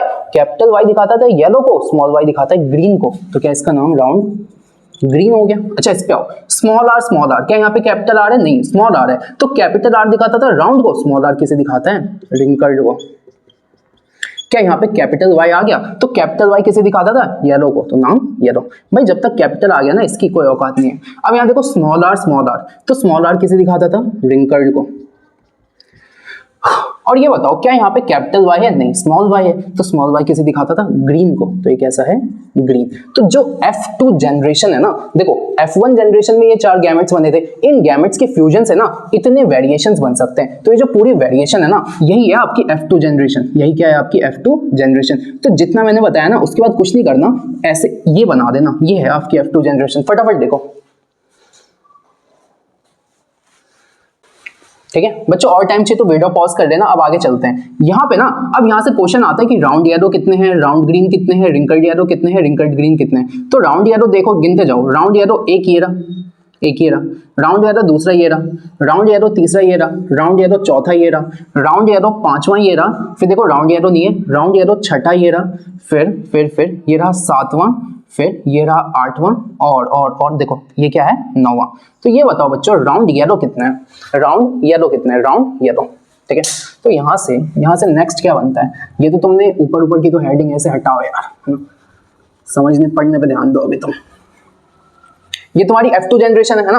अब यहाँ से तुम्हें क्या दिखना है? तो सबसे पहले ना तुमसे क्वेश्चन आएगा राउंड येलो कितने, ये तुम्हें दिखना है आगे, ये तुम्हें दिखना है। तो राउंड येलो कितने हैं? 9। आगे चलो, राउंड येलो के बाद क्या लिखा हुआ है? Round green. तो सेकंड में देखता हूँ राउंड ग्रीन कितने हैं। राउंड ग्रीन, तो ये बताओ राउंड ग्रीन गिनते हैं। तो राउंड ग्रीन ना पहला ये रहा, तो मैं ना इसके आगे डैश लगा देता हूँ ताकि तुम इससे कंफ्यूज ना हो। पहला राउंड ग्रीन, दूसरा राउंड ग्रीन, तो दूसरा round green, round green, round green, round green, ये रहा तीसरा, तो ये है तीसरा राउंड ग्रीन। और तो कहीं नहीं है, तो राउंड ग्रीन कितने हैं? 3। अच्छा, अब आगे चलो। अब मैं कहता हूं, अब जैसे राउंड येलो है ना, वैसे तुम्हें मिलेंगे रिंकल्ड येलो। अच्छा भैया सही में? हाँ भाई देखो, दिखाऊं? देखो जरा ध्यान से देखो, अरे कहीं तो होगा, देखो रिंकल्ड येलो। तो रिंकल्ड येलो पहला मिला तो डबल डैश लगा देता हूं, है ना, फर्क पता चलेगा। रिंकल्ड येलो दूसरा मिला डबल डैश, और रिंकल्ड येलो तीसरा मिला डबल डैश है। तो रिंकल्ड येलो कितने हैं? 3। अच्छा, और ना एक बच गया, देखो ये भी भर गया, ये भी भर गया, ये भी भर गया, ये भर गया, ये बच गया ना। तो ये जो बच गया ना, ये एक है, तो इसके आगे ट्रिपल डैश। ये क्या है? Wrinkled green. तो जो चौथा तुम्हें वैरायटी मिलेगा ना, जो चौथी वैरायटी तुम्हें मिलती है वो मिलती है रिंकल्ड ग्रीन, और वो कितनी है? 1। तो बच्चों यहाँ से तुम्हें रेशियो क्या याद रखना है? Round yellow, round green, wrinkled yellow और रिंकल्ड ग्रीन का ना रेशियो पूछता है। तो वो रेशियो होता है 9:3:3:1, 9:3:3:1, ठीक है। तो ये है आपका, ये जो पूरा है ना, ये है आपका कौन सा? तो ये है आपका, सांस ले थोड़ी, ये है आपका डाइहाइब्रिड क्रॉस, ठीक है। और डाइहाइब्रिड क्रॉस ना बच्चों, ये बहुत अच्छे से मैंने बताने की कोशिश की है, उम्मीद है आपको समझ आया होगा। फटाफट देखो, आगे चलते हैं, ठीक है। तो डाइहाइब्रिड समझ आ गया। देखो भाई, डाइहाइब्रिड मैंने बहुत आसानी से बताया, समझने की कोशिश करना, ठीक है। उसको ना रिवाइंड कर करके देखो ना भाई, यही तो फायदा है ऑनलाइन का। अच्छा, अब सुनो, उसके आगे ना मैं आपको 2 टाइप के क्वेश्चन बता रहा हूँ जो आपके एग्जाम में आएगा। आपसे क्वेश्चन पूछेगा कि वो कौन सा, देखो 2 क्रॉस पढ़े, मोनोहाइब्रिड, डाइहाइब्रिड, कहेगा वो कौन सा क्रॉस है जिससे मेंडल ने ना डोमिनेंस का सिद्धांत, डोमिनेंस का नियम निकाला। तो तुम्हें ना देखो कुछ नहीं करना, जहां भी तुम्हें क्वेश्चन में डोमिनेंस दिख जाए ना, ज्यादा दिमाग मत लगाना अपना, जहां पे तुम्हें क्वेश्चन में डोमिनेंस दिख जाए ना, उसका आंसर होगा मोनोहाइब्रिड क्रॉस। जहां पे तुम्हें क्वेश्चन में डोमिनेंस दिख जाए उसका आंसर क्या होगा? Monohybrid cross. 2 तरह के क्वेश्चन होंगे, डोमिनेंस वाला जो नियम है वो कौन से क्रॉस से आया? तो आंसर है मोनोहाइब्रिड क्रॉस। दूसरा क्वेश्चन बन सकता है, मोनोहाइब्रिड क्रॉस से मेंडल ने क्या प्रूव किया? तो मेंडल ने प्रूव किया लॉ ऑफ डोमिनेंस। समझ आया? तो अगर ये आता है तो ये आंसर है, ये आएगा तो ये। क्यों, कैसे है, छोड़ो उसे, 1 मार्कर क्वेश्चन है भाई। देखो हमें आना तो चाहिए लेकिन ना एग्जाम में नंबर भी आने चाहिए। तुम्हारी नॉलेज कोई नहीं पूछेगा, मार्क्स सब पूछेंगे, है ना। तो देखो मैं वो टीचर नहीं हूं जो कहूंगा कि देखो भाई मार्क्स जरूरी नहीं है, मार्क्स बहुत जरूरी हैं। और अगर आपको अपनी नॉलेज शो करनी है ना, और आपको प्लेटफॉर्म चाहिए जिसमें आपको अपनी नॉलेज शो करनी है, तो नॉलेज शो करने से पहले ना आपको अपनी डिग्री दिखानी पड़ेगी, आपको अपने मार्क्स बताने पड़ेंगे। समझ आ रहा है आपको? तो जब आप तुम्हें शो करना है ना कि तुम्हें कुछ आता है, उससे पहले तुम्हें कागज पे दिखाना पड़ेगा। समझ लो, ऐसा होता है। तो ध्यान रखना भाई, जहां डोमिनेंस दिख जाए मोनोहाइब्रिड दिख जाए तो डोमिनेंस। सेम ऐसा तुम्हें एक दिखेगा डाई हाइब्रिड क्रॉस। कहेगा कि बताओ जरा, जो मेंडल ने ना डाई हाइब्रिड क्रॉस से क्या प्रूफ किया, तो इसने प्रूफ किया लॉ ऑफ इंडिपेंडेंट असॉर्टमेंट। क्या प्रूफ किया इसने? Law of independent assortment. ठीक है, जहां पे ये जो हेरिडिटी चैप्टर है ना तुम्हारा, उसकी बैक एक्सरसाइज पे आना। जो पीछे क्वेश्चन है, 4 क्वेश्चन है, 1 2 3 4, ठीक है, 4 क्वेश्चन है। उन 4 क्वेश्चन मतलब ये जो देखो हेरिडिटी चैप्टर के लास्ट पेज पे आना, बैक एक्सरसाइज में 4 क्वेश्चन है। उसके ऊपर यहाँ पे इंटेक्स्ट क्वेश्चन है। तो इंटेक्स्ट क्वेश्चन नंबर 1 ये वाला है जिसमें आपसे कहा है कि डोमिनेंस वाला कौन सा है, दूसरा है कि इंडिपेंडेंट असॉर्टमेंट वाला कौन सा है। तो पहले क्वेश्चन का आंसर है मोनोहाइब्रिड क्रॉस और दूसरे का आंसर है डाईहाइब्रिड क्रॉस। ठीक है, डोमिनेंस देखते ही मोनोहाइब्रिड याद आना चाहिए और इंडिपेंडेंट वर्ड देखते ही क्या याद आना चाहिए, डाईहाइब्रिड। समझ आया? 1 मार्क का क्वेश्चन है, फटाफट देखो, आगे चलते हैं। ठीक है, तो देखो भाई अब आगे चलते हैं। अब मैं आपको बताता हूं एक आखिरी टॉपिक है जिसका नाम है सेक्स डिटर्मिनेशन। क्या नाम है? Sex determination. कि भाई किसी भी बच्चे में, जैसे मान लो कि ना जैसे मान लो ना किसी बच्चे का बर्थ होना है, तो बच्चा लड़का होगा लड़की होगी, कैसे डिसाइड होता है? तो एनसीईआरटी में एक लाइन लिखी है कि sex determination decided on the basis of chromosome. तो उसको कौन डिसाइड करता है? On the basis of chromosome, basis of chromosome. अब अगर आपने इसका पार्ट नंबर 1 देखा है ना, तो मैंने पार्ट नंबर 1 में बताया था क्रोमोसोम क्या होता है। तो भाई जो डीएनए का कंडेंस फॉर्म होता है ना, देखो भाई पार्ट नंबर 1 जरूर से देखो, तभी समझ आएगा। जो डीएनए का कंडेंस फॉर्म होता है ना, उसे कहते हैं। अब याद है मैंने आपको कहा था कि अगर मैं एक ह्यूमन सेल दे दूं, एक ह्यूमन सेल, तो उसमें होंगे 46 क्रोमोसोम टोटल, या फिर क्योंकि ये पेयर में रहते हैं तो कितने पेयर होंगे? 23 पेयर। एक में 2 होंगे तो टोटल कितने हो गए? 46। तो 23 पेयर ऑफ क्रोमोसोम। अब मैंने ना एक ह्यूमन का सेल बना दिया, तो मैंने कहा यहाँ पे पहला क्रोमोसोम है तो ये इसका पेयर है, ये दूसरा क्रोमोसोम है इसका पेयर है, ये तीसरा क्रोमोसोम है इसका पेयर है। ऐसे करते करते कितने क्रोमोसोम है? तो ऐसे करते हम कौन से आ जाएंगे? 23rd पेयर ऑफ क्रोमोसोम पे आ जाएंगे। क्या मानते हो? अब मैं कहता हूँ ये जो 23rd पेयर ऑफ क्रोमोसोम है ना, इसमें 23वां पेयर है, तो कहीं ना कहीं 22वां पेयर भी तो आया होगा। तो ये कौन सा पेयर है? 22nd pair. तो आपको पता है क्या होता है? ये जो 23 पेयर है ना, इसको कैसे बांटा गया है? तो 23 पेयर्स में से ये जो 22 पेयर्स होते हैं ना ऑफ क्रोमोसोम्स, सुनते जाओ भाई, सुनते जाओ। ये जो 22 पेयर्स ऑफ क्रोमोसोम्स होते हैं ना, इन्हें मैं कहता हूँ ऑटोसोम्स। क्या बोलता हूं मैं इन्हें? ऑटोसोम्स। और आपको पता है ये जो 22 पेयर्स ऑफ क्रोमोसोम होते हैं ना, ये मेल और फीमेल में सेम होते हैं। इसका मतलब मेरे में और एक फीमेल में पता है क्या सिमिलरिटी है? कि मेरी बॉडी के जो सेल्स है ना, उसमें जो क्रोमोसोम्स है, तो मेरी बॉडी के सेल्स के जो 22 पेयर ऑफ क्रोमोसोम्स है ना, वो एक लड़की के बॉडी के सेल के 22 पेयर ऑफ क्रोमोसोम से एकदम मैच करते हैं।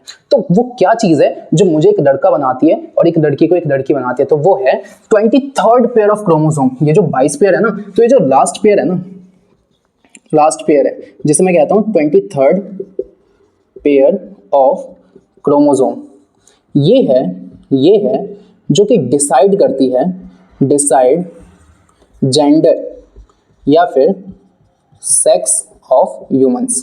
यही डिसाइड करती है कि मेल होगा कि फीमेल। और जो ऑटोसोम्स है ना, वो है same in males and females. समझ आया? तो मैं आपसे कहता हूं हमारी बॉडी में जो 23 पेयर्स ऑफ क्रोमोसोम है ना, एक लड़की और एक लड़के में क्या सिमिलरिटी है? तो एक लड़के में ये सिमिलरिटी है कि लड़की और लड़के दोनों की बॉडी के सेल्स में जो 22 पेयर ऑफ क्रोमोसोम है ना, वो एकदम सिमिलर है, एकदम सेम। लेकिन जो 23वां पेयर है ना, वो लड़की में अलग होगा, लड़के में अलग होगा। उसकी वजह से वो लड़का है और वो लड़की है। ठीक है, तो ये जो लास्ट पेयर है ना, इसको बोला जाता है सेक्स क्रोमोसोम। क्या बोलता हूं मैं इसको? Sex chromosome. या फिर इसका एक और नाम है, इसको बोलते हैं एलोसोम्स। क्या बोलते हैं इसको? एलोसोम्स। तो भाई देखो 23 पेयर्स होते हैं, 23 में से जो पहले 22 पेयर्स होते हैं ना, उसे कहते हैं ऑटोसोम्स, मेल फीमेल में सेम होते हैं। लेकिन जो लास्ट वाला पेयर है ना, ये इसे कहते हैं सेक्स क्रोमोसोम, और यही मेल फीमेल डिसाइड करता है, और इसी का दूसरा नाम है एलोसोम। सही है? अब देखो एक चीज और बता देता हूँ, जब बता ही रहा हूँ तो ढंग से बता दूं ना। अब जो मेल है, मेल, उसमें कितने पेयर हैं? तो 23 पेयर्स हैं। अच्छा, तो पता है कैसे लिखा जाता है? लिखा जाता है कि जो 22 पेयर्स है ना वो ऑटोजोम्स है। जो 22 पेयर्स है वो कैसे हैं? ऑटोजोम्स। और जो लास्ट वाला पेयर है वो है आपका सेक्स क्रोमोसोम। तो जो मेल है ना उसमें जो लास्ट वाला पेयर होता है वो होता है एक्स वाई। मेल में लास्ट वाला पेयर क्या होता है? X Y. तो जो मेल है ना, मेल कौन बनाता है? तो ये लास्ट वाला पेयर बनाता है जिसका नाम है एक्स वाई। अच्छा, अब फीमेल की बात करते हैं। फीमेल की बात करते हैं तो फीमेल की बॉडी में भी कितने पेयर ऑफ क्रोमोसोम है? 23 हर एक सेल में। तो 23 में से जो 22 पेयर है ना ये तो आपके ऑटोसोम है, और जो लास्ट वाला पेयर है वो फीमेल को फीमेल बनाता है। तो वो लास्ट वाला पेयर है एक्स एक्स, यानी फीमेल को फीमेल कौन बनाता है? तो आंसर है एक्स एक्स। ठीक है, तो कभी कभी ऐसा लिखा हुआ मिलता है तो ये मेल है, और ऐसा लिखा हुआ मिलता है तो फीमेल है। ये बेसिक था, ये समझ लो। अब सेक्स डिटर्मिनेशन समझने के हम लायक हो चुके हैं। ठीक है, ये देखो। ठीक है, और टाइम चाहिए तो भाई पॉज कर लो, मैं हट रहा हूं। ठीक है,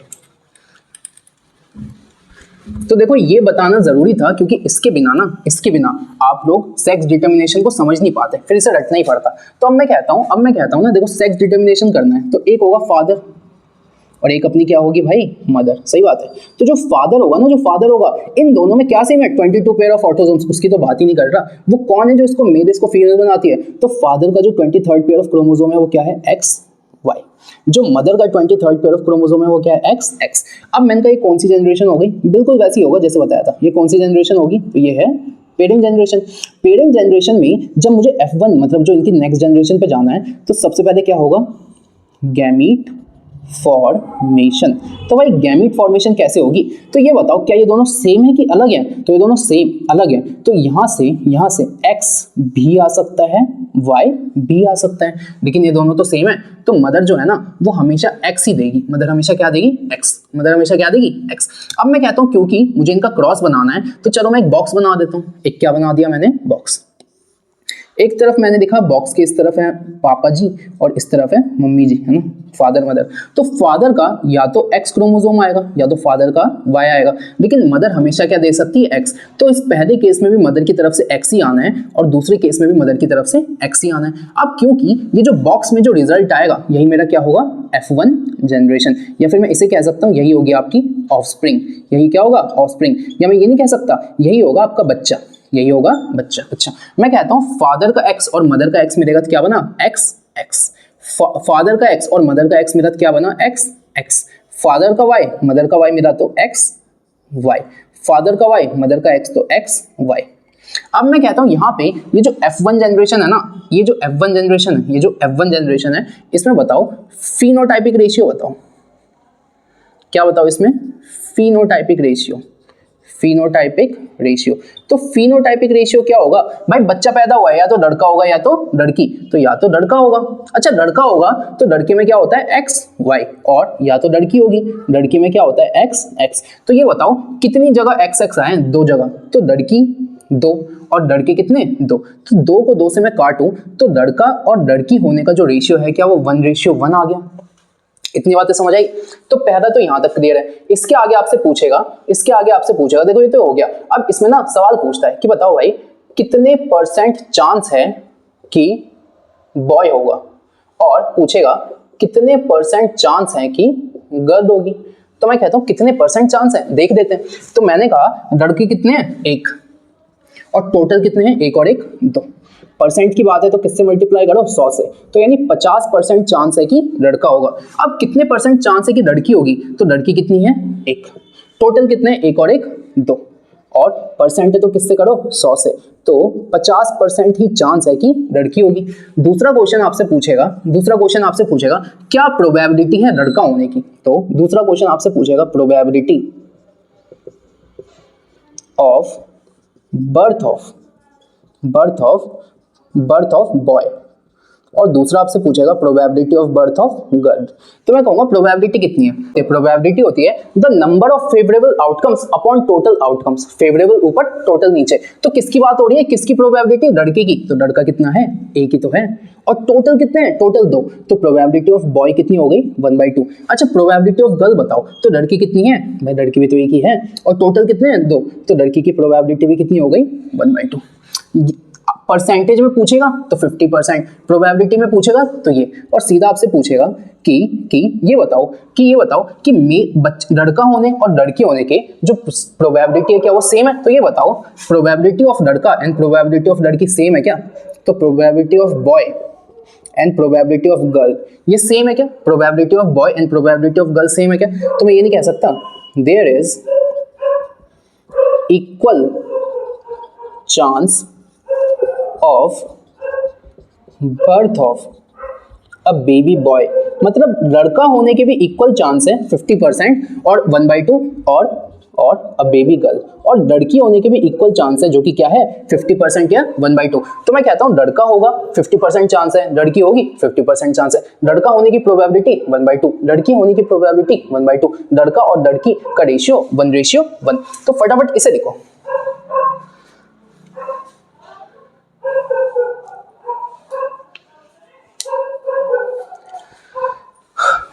ठीक है। तो देखो भाई एक बार और देख लो कैसे किया है। फादर था XY, मदर थी XX, यहाँ से 2 उठा दिए, यहाँ से यही आ सकता है। तो जो इसका क्रॉस बना इसमें 2 लड़की है, 2 लड़के काट के 1:1।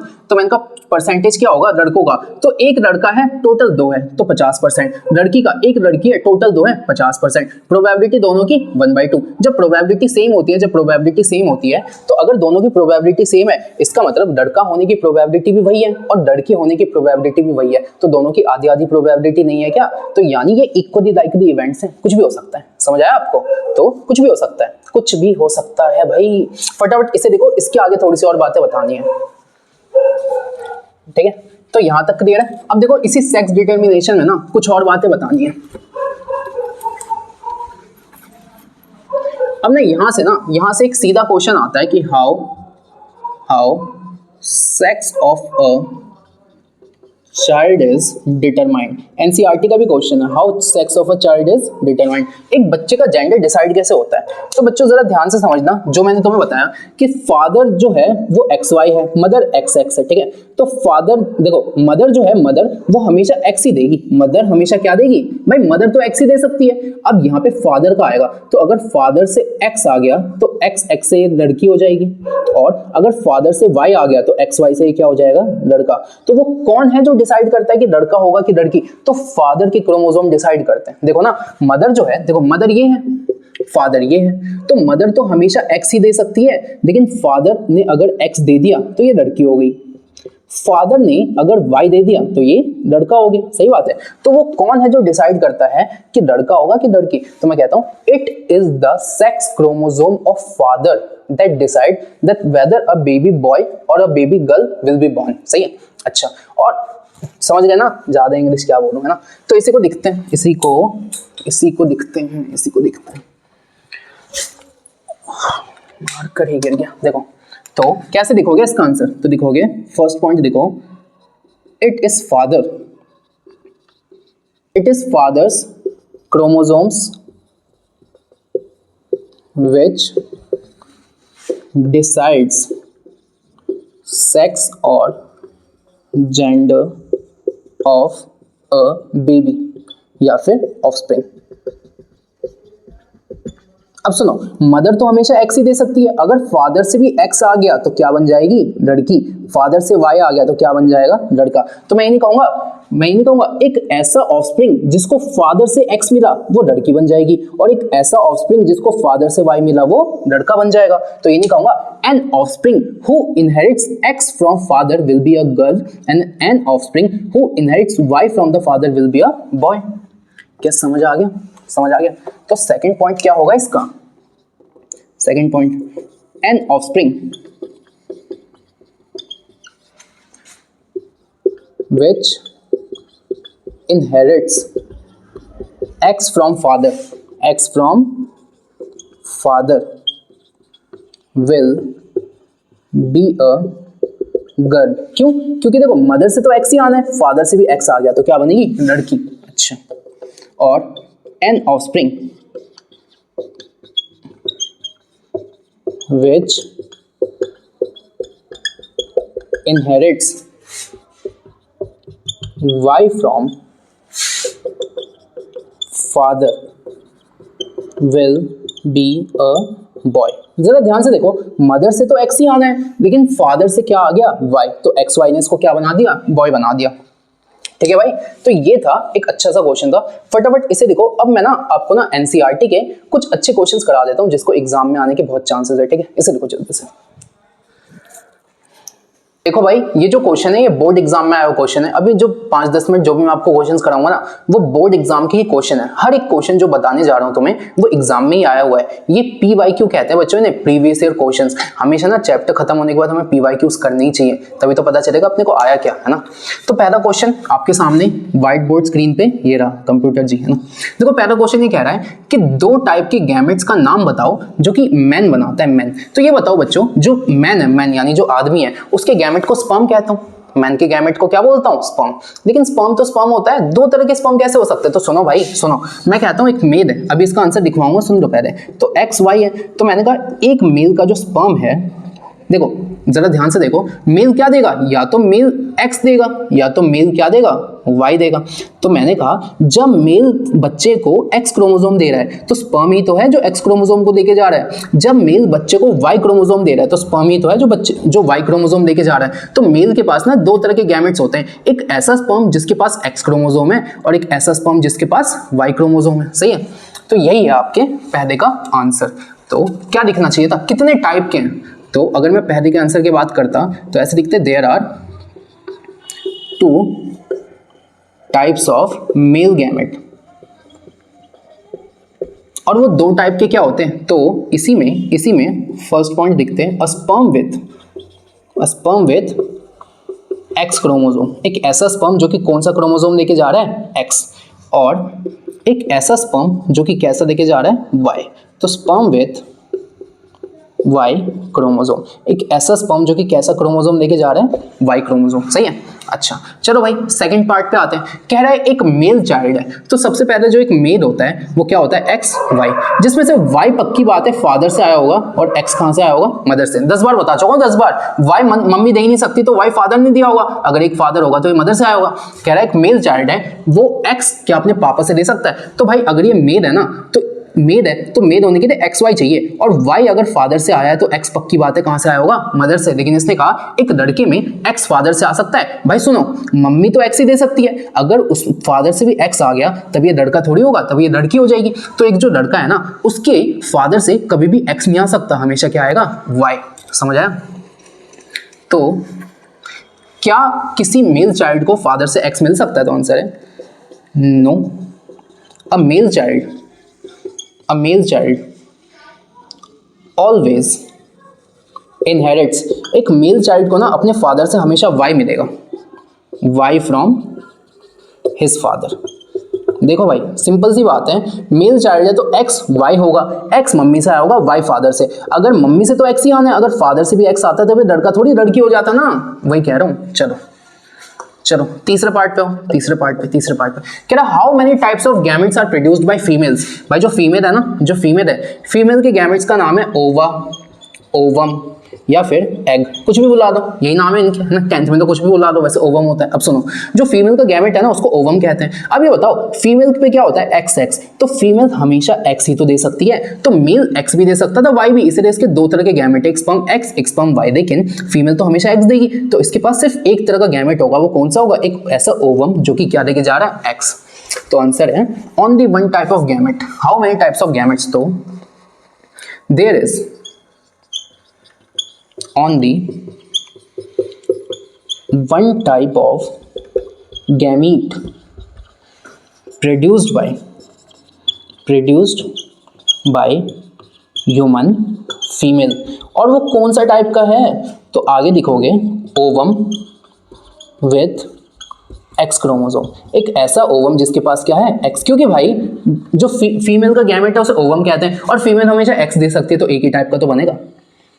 समझ आया? तो 3 मार्क्स का क्वेश्चन था, एक ऐसे लिखना आंसर। फटाफट देखो, नेक्स्ट पे चलते हैं। अब सुनो, एनसीईआरटी के कुछ क्वेश्चंस बता रहा हूं जो कि एग्जाम में आते हैं। ठीक है, सबसे पहला क्वेश्चन देखो भाई, क्वेश्चन लिखने का टाइम नहीं मेरे पास, मैं क्वेश्चन समझा रहा हूं और आंसर बता रहा हूं, समझ लेना। क्वेश्चन ये है कि पेज नंबर 129 पे जाना एनसीईआरटी के, ठीक है। तो जो आपकी हेरिडिटी चैप्टर का जो सबसे पहला इंडेक्स क्वेश्चन है ना, वो ये है कि एक कैरेक्टर है जो 10% पॉपुलेशन में, एक कैरेक्टर है जो 60% में, बताओ कौन जल्दी आया। तो याद करो मैंने बताया था पिछली वीडियो में कि जो ज्यादा में होता है वो डोमिनेंट होता है। तो मैं कहता हूं क्योंकि ये ज्यादा में है तो ये कैसा है, डोमिनेंट, और जो कम में होता है वो रिसेसिव। जो डोमिनेंट होता है वो पहला आया होता है, तो यही तो पहला आया होगा। तो सीधा सीधा आंसर लिखना था, trait B is in larger population. तो वही है आपका डोमिनेंट, और जो डोमिनेंट होता है ना वही पहले आता है, तो वही एराइज अर्ली, ठीक है। खत्म इसका आंसर। अब इस वाले क्वेश्चन पे आओ, जहां पे हेरिडिटी चैप्टर के लास्ट में क्वेश्चंस है ना, उन क्वेश्चंस के ऊपर इंटेक्स्ट क्वेश्चन है। तो 1 2 मैंने करा दिया था, मोनोहाइब्रिड से डोमिनेंट और डाइहाइब्रिड से इंडिपेंडेंट। जो थर्ड क्वेश्चन है ना वो ये है, बहुत कंफ्यूज करता है बच्चों को। कह रहे एक आदमी है जिसका ब्लड ग्रुप ए है और एक वुमेन है जिसका ब्लड ग्रुप ओ है, इन दोनों की शादी होती है, जो इनकी बेटी होती है ना उनका भी ब्लड ग्रुप क्या है, ओ। तो इस इंफॉर्मेशन से क्या तुम ये बता सकते हो कि ए और ओ में से डोमिनेंट कौन सा है। अब ज्यादा दिमाग मत लगाना, तुम कहोगे मदर का ब्लड ग्रुप ओ, बच्चे का भी ओ, यानी ओ ही डोमिनेंट होगा। नहीं, हमेशा ना 2 जनरेशन से हम बता ही नहीं सकते, कम से कम 3 जनरेशन चाहिए डोमिनेंट रिसेसिव बताने के लिए। तो बस इतना पूछा था, क्या ये इंफॉर्मेशन इनफ है। तो आपको लिखना था given information is not enough, ठीक है। Given information is not enough to tell which blood group, पूछा था ए और ओ में से कौन सा। तो हम कहते हैं इस इंफॉर्मेशन से हम बता ही नहीं सकते कि विच ब्लड ग्रुप इज डोमिनेंट और रिसेसिव, कौन सा डोमिनेंट है कौन सा रिसेसिव है, इतनी इंफॉर्मेशन से हम बता ही नहीं सकते, ठीक है। अब आ जाओ इस वाले क्वेश्चन पे आ जाओ। एनसीईआरटी बैक एक्सरसाइज का क्वेश्चन नंबर 2 है, एमसीक्यू के नीचे वाला क्वेश्चन। कह रहा है कि एक स्टडी में ऐसा देखा गया है कि ना एक ऐसे पेरेंट्स है जिनकी आंखों का कलर बहुत हल्का है, मान लो ग्रीन वगैरह कलर है, अपनी तो ब्लैक है, हल्का आंखों का कलर है, तो जो उनके बच्चे हैं ना उनकी आंखों का कलर भी लाइट है। तो क्या इस इंफॉर्मेशन से तुम ये कह सकते हो कि जो लाइट आई का कलर है वो डोमिनेंट है कि रिसेसिव। तो मैंने कहा कितनी जनरेशन की बात है, 2 जनरेशन की, माँ बाप उनके बच्चे, लेकिन डोमिनेंट रिसेसिव के लिए कितनी जनरेशन की पता होनी चाहिए, 3। तो इस इंफॉर्मेशन से नहीं बता सकते, क्यों, क्योंकि ना हमें कम से कम 3 जनरेशन की नॉलेज चाहिए होती है बताने के लिए। तो लिखोगे knowledge of at least 3 generation is required to tell which trait is dominant और recessive। कम से कम 3 जनरेशन की नॉलेज चाहिए बताने के लिए, लेकिन यहाँ पे तो मम्मी पापा उसके बच्चे की बात है, तो 2 जनरेशन में नहीं बता सकते। तो बस इसके आगे भी वी कैन नॉट टेल, हम इसके आगे ये नहीं बता सकते कि जो लाइट आई है ना वो डोमिनेंट होगा या रिसेसिव। फटाफट देखो, फटाफट देखो, इस वीडियो का लास्ट क्वेश्चन है और यही आपके चैप्टर का भी लास्ट क्वेश्चन है। एनसीईआरटी में बैक एक्सरसाइज पे जाना, लास्ट क्वेश्चन है, क्वेश्चन नंबर 4। काफी अच्छा क्वेश्चन है, 3 मार्क्स में आ सकता है।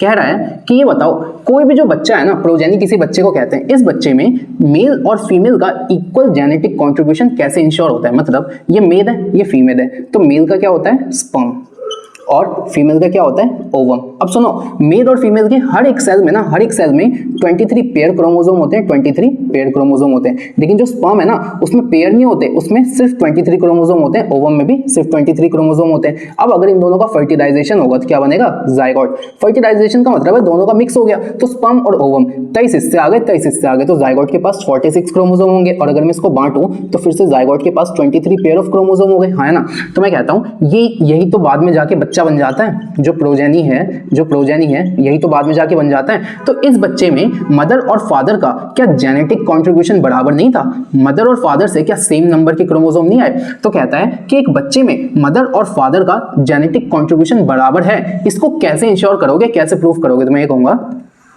किसी बच्चे में मदर और फादर का जेनेटिक कंट्रीब्यूशन बराबर है, ये ऐसे बोलूंगा क्योंकि जो बच्चा है ना वो equal number of chromosome father और मदर दोनों से इनहेरिट करता है, इस वजह से, ठीक है। तो इसका आंसर कैसे लिखा जाएगा, इसका आंसर लिखोगे सबसे पहले तो यहां से लिखोगे, पॉइंट में लिखेंगे इक्वल जेनेटिक कंट्रीब्यूशन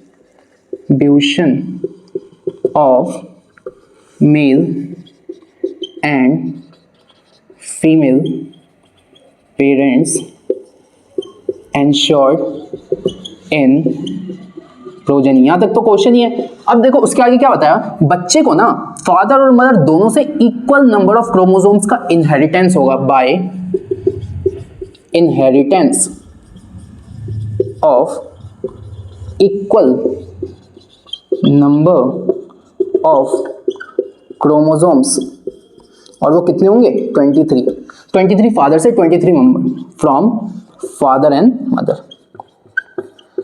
बताया, साइड में भी कह सकते हो मेल है ये फीमेल है, तो मेल से 23 क्रोमोसोम, इससे 23, तो जो बच्चा है जायगोट है उसमें कितने 46। अच्छा अब सेकंड पॉइंट क्या होगा ये बताओ, जो 23 क्रोमोसोम्स हैं उसमें से 22 क्या होंगे ऑटोसोम, और जो फादर है या तो एक्स दे सकता है या तो वाई, मदर के 22 क्या होंगे ऑटोसोम, और मदर हमेशा क्या दे सकती है एक्स, यही है ना मतलब। तो सेकंड पॉइंट में ये बोलूंगा कि फ्रॉम फादर जो ऑफस्प्रिंग है वो क्या इनहेरिट कर सकता है, can inherit 22 autosomes plus x और वाई, एंड फ्रॉम मदर जो ऑफस्प्रिंग है वो क्या इनहेरिट कर सकता है। तो भाई 23 में से 22 तो ऑटोसोम ही होंगे और मदर तो हमेशा एक्स ही दे सकती है, ठीक है एक्स, ठीक है। तो यहाँ पे बच्चों ये आंसर खत्म होता है। दोबारा सुनो, एक बच्चा जो है वो 23 क्रोमोसोम फादर से देता है, 23 मदर से देता है, उसमें 46 आ जाते हैं। उस 23 क्रोमोसोम में से फादर 22 ऑटोसोम देगा और जो 23वां है ना या तो वो एक्स देगा या तो वाई। अच्छा, जो मदर है वो 23 क्रोमोसोम देगी, 22 तो ऑटोसोम्स है, और जो 23वां है ना मदर हमेशा एक्स देगी। तो मैंने कहा बच्चे में जेनेटिक कंट्रीब्यूशन मदर फादर का इक्वल है। कैसे प्रूव किया, क्योंकि दोनों इक्वल नंबर के क्रोमोसोम देते हैं, ऐसे प्रूव किया। मदर 23 में से 22 तो ऑटोसोम देगी, एक एक्स देगी, फादर 23 में से 22 ऑटोसोम देगा, एक्स भी दे सकता है वाई भी दे सकता है, ठीक है। तो यहाँ पे आखिरकार हमने इस चैप्टर को खत्म कर ही दिया। आपको कैसे लगा बताना जरूर, पढ़ाई करते रहे। All the very best.